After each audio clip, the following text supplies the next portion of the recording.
fathers, mothers, sons, and daughters. For the nearly 196 million people who are the unreached Arab world, it is characteristic for them to have close-knit families.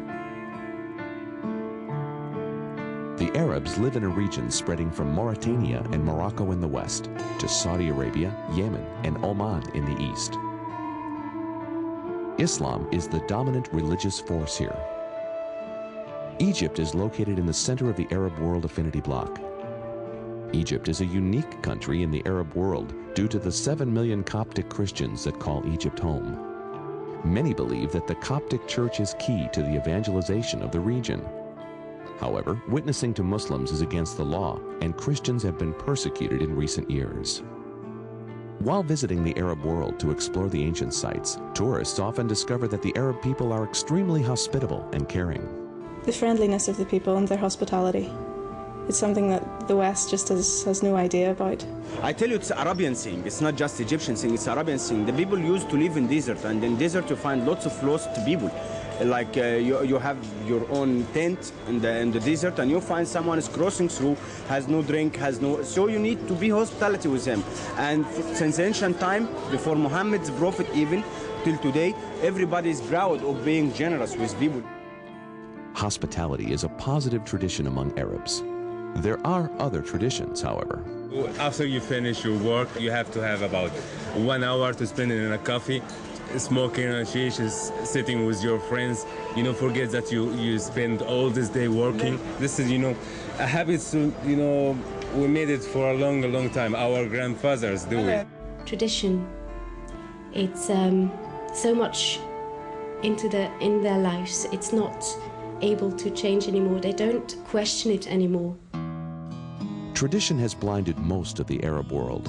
However, God's Spirit is breaking through the traditionalism. I was Muslim. I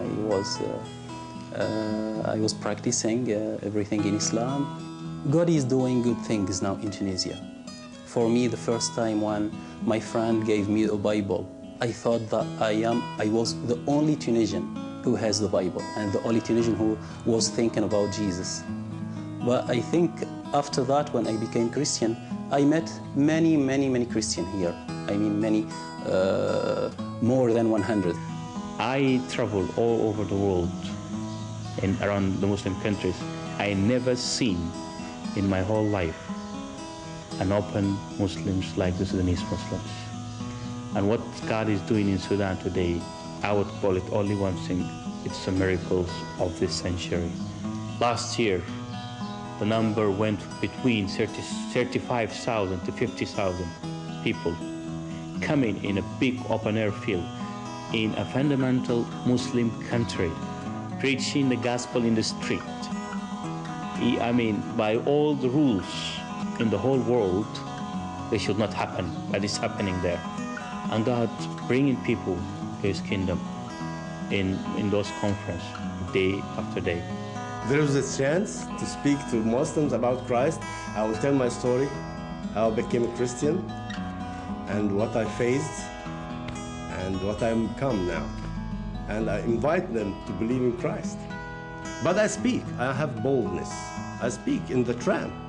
I spoke to a Hag, and I said to him, I became a Christian. I was a Muslim and I became a Christian. And I have an appointment with him, and we meet every Sunday to talk. I preach him, I'm preaching, and he's coming. Of the vast number of Arabs, only a very few have broken with the traditional faith of their fathers, significantly less than 1%. There are less than 20 reported churches of 100 or more indigenous Arabs in existence. Working in the Arab world today are around 200 church planting teams.